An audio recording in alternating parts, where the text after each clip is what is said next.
Mario, Sonic, Princesa Zelda, Ryu e Mega Man. Provavelmente esses personagens fizeram parte da sua vida, ou pelo menos você já ouviu falar deles, não é mesmo? Mas desde a época destes clássicos, muita coisa mudou. Diante de tanta evolução tecnológica, os jogos e consoles não ficaram para trás. Atualmente, jogar não é apenas se divertir, é um mercado que envolve boas ideias e profissionais cada vez mais capacitados. Agora dê uma pausa no que estiver fazendo e preste atenção aqui na gente. No programa de hoje, vamos falar sobre as tecnologias no mundo dos games.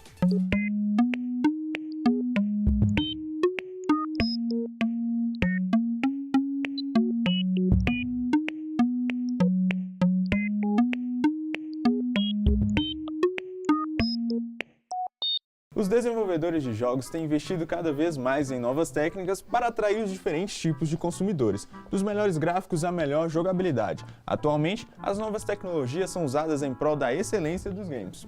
Games que representam a indústria que mais cresce em todo o mundo, da qual o Brasil ocupa o 11º lugar, movimentando quase US$ 1,5 bilhão no último ano. O mercado de games no Brasil, nesse ano, eu acho que ele deu uma expandida interessante. Eu estou vendo mais empresas um pouco mais maduras. Pode ser em parte por causa do edital do Ancine, que foi lançado no final do ano passado e que teve o resultado divulgado em abril. Então eles enxergaram o mercado de jogos e abriram um investimento alto. Acho que isso deu uma remexida em todas as empresas que já estavam funcionando no Brasil, mas que precisavam aparecer. A evolução dos jogos é realmente muito grande. Hoje tem jogo que mais parece uma produção cinematográfica.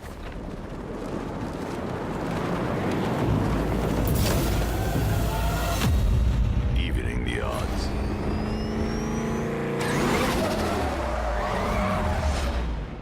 Mas para que todo este avanço seja possível, os jogos atuais ainda utilizam a mesma essência dos antigos games. A gente tem uma base fundamental, né? A gente chama aqui no curso de jogos de fundamentos de jogos, que é a lógica de criação de regra e criação de desafio. Isso não muda.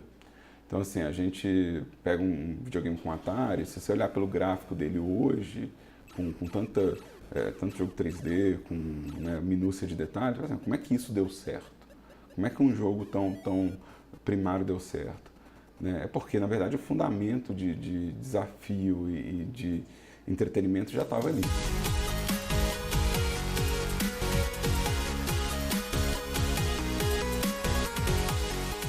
Em busca de sucesso no mundo dos games, novas empresas vêm surgindo.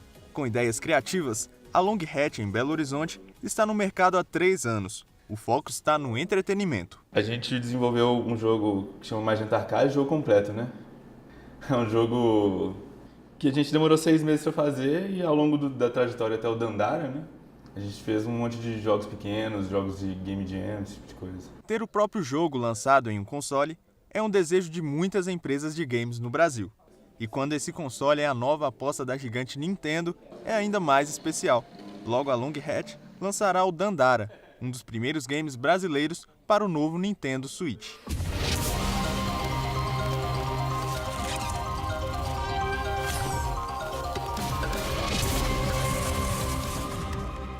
O Dandara a gente começou há muito tempo atrás, acho que 2015, né? A gente pensou num jogo de celular que usa o celular, que trata o celular como se fosse videogame. Magenta Arcade a gente fazia isso, mas a gente achou que a gente não estava pronto para partir para PC ou console ainda. E a gente deveria tentar mais uma vez no celular para dar uma despedida dele também, porque a gente não é nosso foco ficar no celular para sempre. A gente queria tratar o celular como se fosse um videogame, isso foi a coisa primária, assim, e por isso que o controle é tão diferente. Ele é um Metroidvania, mas ele é diferente. Ele é um jogo de exploração que não é tão comum, porque ele veio da tela de toque. Como que usar a tela de toque de um jeito de fazer a exploração e a luta, tudo ao mesmo tempo, em harmonia, assim, e funcionando. A mecânica do Dandara, basicamente, você não consegue andar igual geralmente nos jogos, andar tipo para os lados, né? Ele é uma plataforma 2D, então você vê a perspectiva lateral. E aí o que acontece é você tem que mirar um pulo em regiões, numas regiões branquinhas assim marcadas. E aí você mira o pulo, aperta X e pula para aquela direção. E aí você se movimenta dessa forma, né? Então o que acontece, não tem gravidade, você não é afetado pela gravidade. Em 2016, os games movimentaram quase 100 bilhões de dólares, segundo dados do Newzoo, site especializado nesse universo. Em 2017, a previsão é que os lucros cheguem a quase 108 bilhões de dólares. A produção de games atualmente ela está passando por uma fase de transição, né? O principal divisor de águas desse momento é o VR, né? E também o AR. O VR é a realidade virtual, né? Onde você faz uma imersão completa dentro do mundo virtual, através de controles, às vezes manuais, né? E também com o uso de equipamento tipo um óculos de tridimensionalidade, né? Estereoscópico, né? Além disso, a gente tem a realidade aumentada, né? A realidade aumentada já é o uso de um óculos especial, onde você tem uma câmera, né? E você interage com elementos do mundo moderno, misturados com elementos tridimensionais do mundo virtual dos jogos, né? E interfaces 2D também, né? Então, a realidade aumentada é talvez o próximo divisor de águas que já está chegando nesse mercado, né? Neste laboratório, pioneiro no Brasil, é possível fazer a captura de movimentos. A ideia é aproximar cada vez mais as realidades. A captura de movimento ela tem várias maneiras de ser feita, né? Você tem a captura magnética, né, que você coloca sensores magnéticos. Você tem a inercial, que são sensores inerciais, né, sensores mecânicos mesmo. E tem a captura óptica, que é a mais popular e a mais utilizada. Então você tem um conjunto de câmeras, no caso da captura óptica, e ela pode ser tanto com marcadores quanto sem marcadores. Mas a mais precisa é a captura com marcadores. Então você coloca uma roupa, né, com refletores nas junções, em posições estratégicas no seu corpo, ilumina esse ambiente, né, o set, onde vai ser feito a captura com o infravermelho. Então, essa luz do infravermelho é refletida nesses sensores, nesses refletores, né, retorna para a câmera, e aí você mapeia, cada câmera mapeia em 2 dimensões a posição desses sensores. É como se fosse uma nuvem de pontos. O que é interessante para os jogos é, primeiro, o realismo, né, dos movimentos. Então, muitos jogos, você tem, por exemplo, jogos de esporte, né, que demandam esse realismo, né? E, em segundo, é a aceleração do processo. Você consegue, com a captura de movimento, economizar um tempo muito grande. Bem, diversão à parte, os jogos também podem ser usados com finalidades que saem do entretenimento. São os chamados jogos sérios, desenvolvidos como jogos interativos, mas com o objetivo de transmitir conteúdo educacional ou de treinamento ao usuário. Este aplicativo interativo, por exemplo, desenvolvido pela Gas Games, mostra o caminho da extração do minério, uma forma de auxiliar no treinamento de operadores e demonstrar todas as etapas da mineração. Especializada na criação de simuladores, a empresa mineira acredita que a experiência virtual pode sim ser confundida com a realidade. A Gas Games desenvolve com o intuito de divulgar marcas e de atrair público.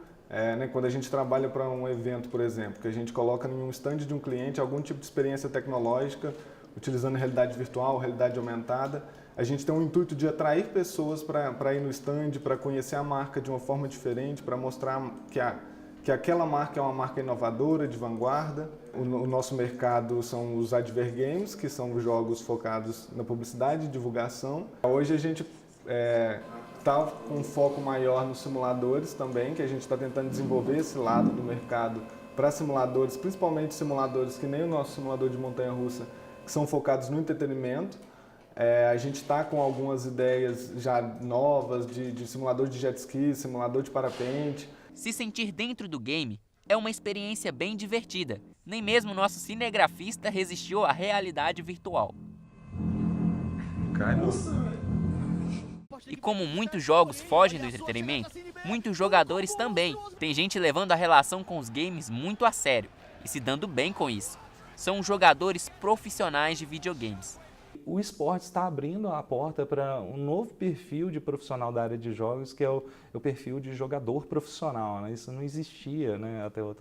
até pouco tempo, né? Antes a gente tinha os vencedores mundiais de campeonato, mas eram pessoas isoladas, pessoas às vezes conseguiam algum pouco dinheirinho ali fazendo entrevistas para algum canal de televisão. Mas hoje não, hoje tem times financiados com aporte financeiro generoso, né? Tem jogadores que ganham salários dignos de jogadores de futebol mesmo, assim, salários estrondosos, dependendo do jogo que eles competem, né?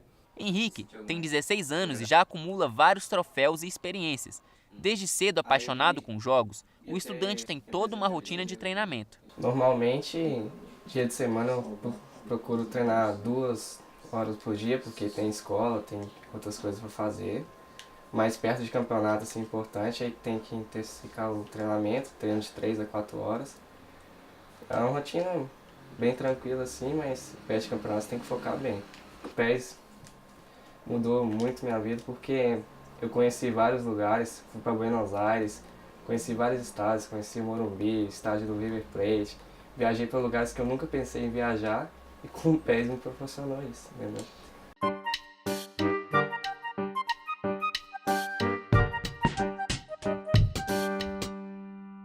Você sabia que 2 clássicos dos videogames têm algumas características marcantes por causa da limitação tecnológica da época em que foram criados? Como na época da criação de Mario, o poderio gráfico das máquinas e consoles era bastante limitado, o criador Miyamoto teve que pensar em uma maneira de simplificar o bonequinho.